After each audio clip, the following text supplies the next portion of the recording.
Oh, wobbly, what's going on there? Wobbly camera job. Hello. How are we all? Are we all right? Steam clone beer type thing. Now, you've probably seen in a previous Homebrew Wednesday video me knocking up the Mountain Goat Steam Ale clone. I can't take full credit for it. I got a recipe from Dino. Everybody knows who Dino is. I'll stick a link down below if you don't. And I tweaked it a little bit because obviously I like to put my own twist on things, and also I did some reading up to ensure that I was getting as close as I could do to a proper sort of steam ale. And in this instance, I think it's turned out all right, you know. Now I have already tried one of these, but I'm going to open one up again. Here we are. Unfortunately, I can't find my favourite Spiegelau glass, so I'm going to use this one. But it's all right. This one is really a Pilsner glass, and we can get away with that because I used a Wilko's Pilsner kit as part of the ingredients on this particular beer. So it's all good. There we are. Now there's a little bit of chill haze, but with a steam beer you're gonna get cloudy beer because that's what you get. Not bad head on there, probably a finger and a bit head, quite nice. Put that down there for a second and just tell you what's gone into it. If you can't be bothered to go back and have a look on my Homebrew Wednesday video, I'll tell you now. I put in a Wilko Pilsner kit, and the reason I did that is A, because I had a Wilko's Pilsner kit lying around that I needed using up, and B, my reading concluded that Pilsner malt is used in steam beers, so made sense to me to use up that Pilsner kit and chuck it into this particular beer. I used a kilo of light dry malt extract. I used 500 grams of dry wheat malt. I used 15 grams of Cascade, and I used 5 grams of Citra. And the yeast I used was a Saf Lager S23. We use a lager yeast at our temperatures. Ooh. Because that's what you do with this style of beer, and this is what you get. Bring it up a little bit closer. It is carbonated quite well in there. Not sure that it's coming through on the camera, but I can smell the Cascade, a hint, a very small hint of citrus. What can I taste though?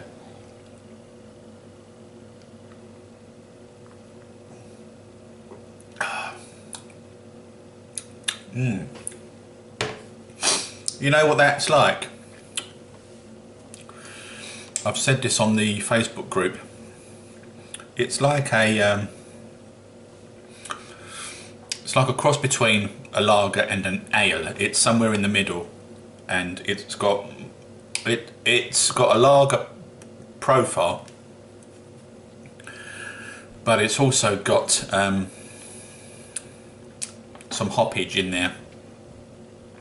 So essentially what you've got is a cross between a lager and an ale, and it's more flavoursome than a lager is. You know, lagers can be quite boring really. You get one sort of a flat sort of lager flavour, and I quite like lagers because they're refreshing. This is like a lager in many ways, but it's also like an ale. Why is it like an ale, Roy? Well, it's got Cascade in it, and you can taste the Cascade. There's a little hint of Citra in there, so there's a slight citrus hit. But it's actually quite pleasant, I'll be honest with you. It's really not. I was going to say folks then, wasn't I? I'm going to stop saying it. I'm telling you, Maddie's had a go at me on my cast, and I've got to listen to Maddie because she's a mad cow, and she'll tell me off.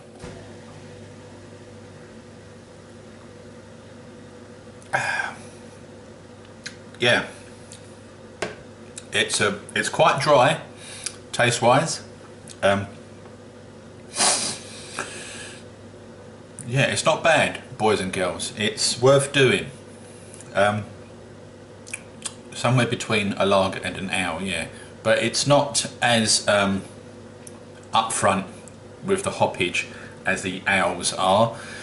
But then, you know, well, it's not an ale really. It's somewhere between a lager and an ale. So we expect that. I think this has worked out okay. It's got that Pilsner taste to it.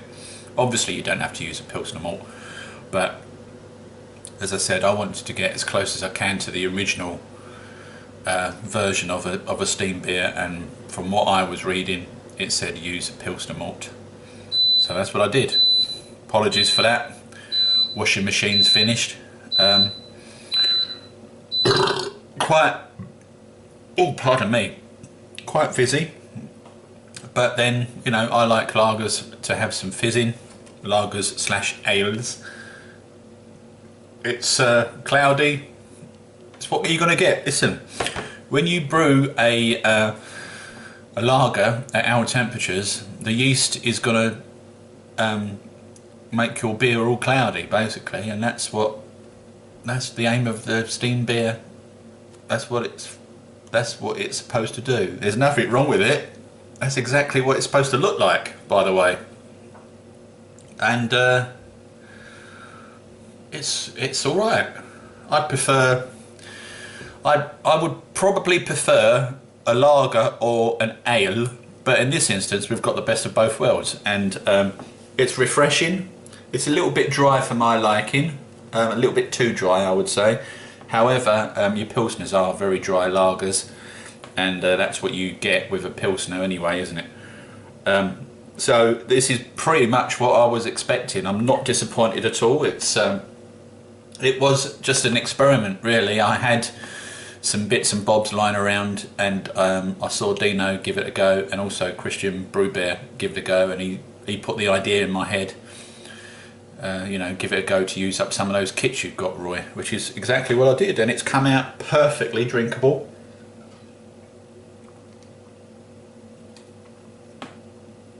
The Cascade is there, and on the back end you've got the Citra. Yeah, it's interesting. That's what I'm going to say about it, boys and girls. It's an interesting experiment. Would I do it again? I probably wouldn't do it again, because I've got so many other kits lying around. I probably wouldn't do it again. I've got lots of ale kits, and my good buddy Mick, oi Mick, sent me a bitter kit in the post, which was very nice of him. He didn't have to do that. He took pity on a poor unemployed old fart and sent me a bitter kit, and he sent me a challenge to see what I can rustle up with it. Some sort of I'm going to do some sort of bitter ale with it, and I've already got an idea as to exactly what I'm going to throw into it, but I'm not going to spoil it here. I'm going to do a completely different video with that, and it might not be coming up soon, because I've got a Chubby Cherub ale which I'm going to be doing in next week's Homebrew Wednesday video, not this week. I'll be rustling that one up next week, so the beer after that will be my sort of bitter ale recipe, completely made up from whatever hops I've got in the fridge, and yeah, and that kit that Mick sent me. Thanks again, Mick. You didn't have to do that. I appreciate it. I appreciate your stuff. I like it when people send me stuff, because you don't have to do that. It's very nice of you. Give it a go. Give it a go, boys and girls. I'll stick the recipe below. If you want to see how I did it from beginning to end, check out the Homebrew Wednesday video. I'll stick the link for that down there too. Is it worth doing? Yeah, it's worth doing. Would I do it again? Probably not. You know, I mean, I'm not saying it's bad. It's just that I guess I've been drinking ale these last few days. The Cascarillo ale, which is coming up in tomorrow's. Where are we now? We're Monday, aren't we? So Monday, Tuesday, this Wednesday, Homebrew Wednesday video this week, I'm going to be talking to you about the Cascarillo Amber Ale. I won't go into details here, but needless to say, it's a fine ale. It's really nice, and I guess I'm getting used to that now.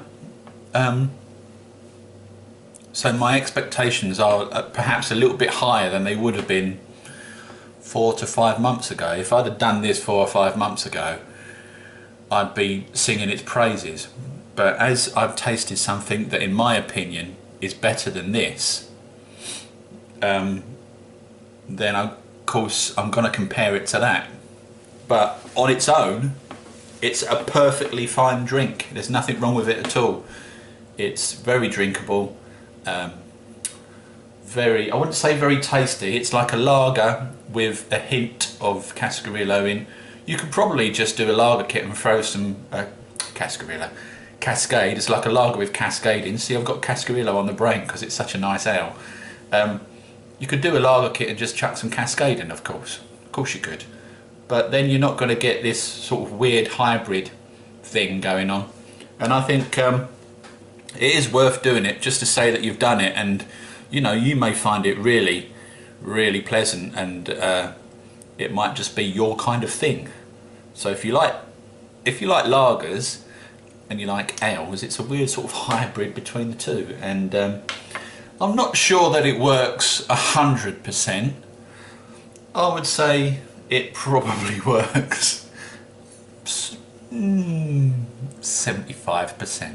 So out of 10, I'd probably give it a 7.5. 7.5. It's not a bad drink. I'm drinking it, and I'm not wanting to throw up or, you know, be sick or anything.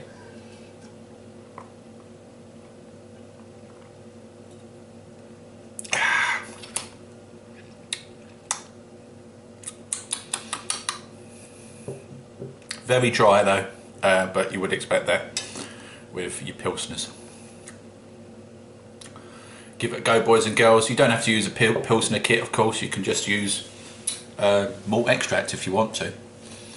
A lager kit. If you've got lager kits lying around and you don't know what to do with them, give it a little tweak. I mean, this is what it's all about, isn't it? Getting your lager kits, not just throwing in a kilo of sugar and drinking it and ending up with a really thin beer with absolutely no profile at all, and just basically alcoholic water. It's not much fun, is it? And it's all about trying different things and finding what you like. And I'm pleased to say in the last 2 or 3 months or so, I've really got into the ales now. I never would have thought myself saying that, because I was never really an ale fan. I'd come from drinking cider for the last years, and I thought I had a sweet tooth. And I went on to lagers, and it took me a while to get used to lagers coming from cider, which is a weird thing, because when I was in my teens I used to drink rum and coke all the time, and of course rum is it's not sweet, is it? It's, I suppose, proper Caribbean rum might be sweet, but you know, the sort of bog standard supermarket rums are not very sweet really, are they? So my palate has been doing that for the last God knows how many years, and I expect everybody's palate does exactly the same thing. And it's not until you keep trying different things that you get used to a certain type of taste. And certainly for me, the 2 best ales I've done so far are the Ashes ale, which is a Cooper's recipe. You can find it on Cooper's website. Really nice ale. I'd give that one 8.5 out of 10. And the Cascarillo, which I'm going to review this week. Those 2 are my favourites. But will the Cascarillo win over the Ashes ale? You'll have to tune in, won't you, into this week's Homebrew Wednesday video to find out.